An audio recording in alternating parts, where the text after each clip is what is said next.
I've got some thoughts on this open segment here.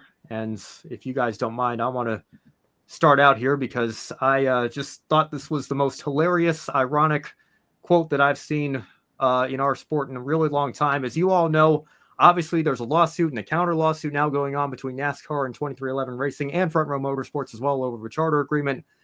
And we got a quote this weekend. I want to make sure I get this title right here. This is an article from the Associated Press. If I remember after the show, I'll put a link in the description or a pinned comment or whatever.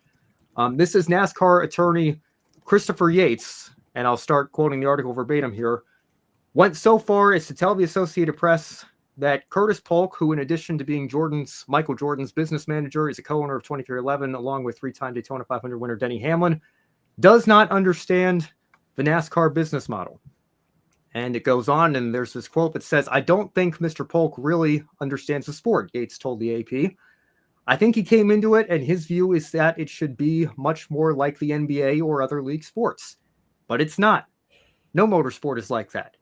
He's done a lot of things that might work in the NBA or might be okay in the NBA, but are just not appropriate in NASCAR."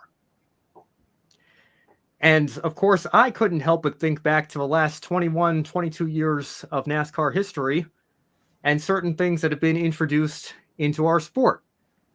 We decided that when Matt Kenseth clinched the championship by simply taking the green flag at Homestead, despite winning only one race in 2003, that we wanted to spice things up a little bit in the postseason, so to speak, for NASCAR. And so we instituted the chase for the NASCAR Nextel Cup, which has since been renamed the playoffs. We just got done talking about how fans don't like when races end under caution, so we're going to extend the race to give fans a green, white, checkered finish, which we have since renamed overtime. We have also, in recent years, instituted stage racing that resembles periods or quarters or dividing the race up into segments. If you want an extreme example of that, we add a fourth stage at the Coca-Cola 600 and literally divide the race up into quarters.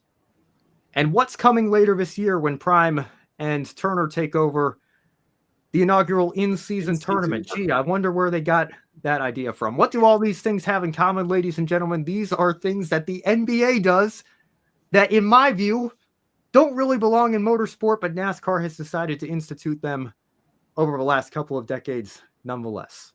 Checks out.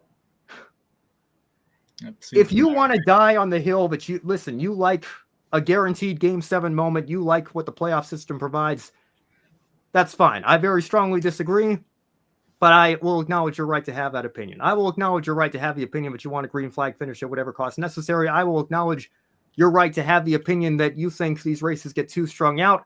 I personally will never understand the desire for less green flag racing. I think our stage cautions in particular are far too long when there's no incident on the racetrack that requires a caution flag. I liked what we experimented with in 2023. I would take that in a heartbeat over throwing the stage cautions. But if that's your cup of tea, that's fine. And listen, people saying the in-season tournament's the straw that broke the camel's back. The straw that broke the camel's back for me happened years ago. So at this point, have your goofy little $1 million in-season tournament. I don't really care.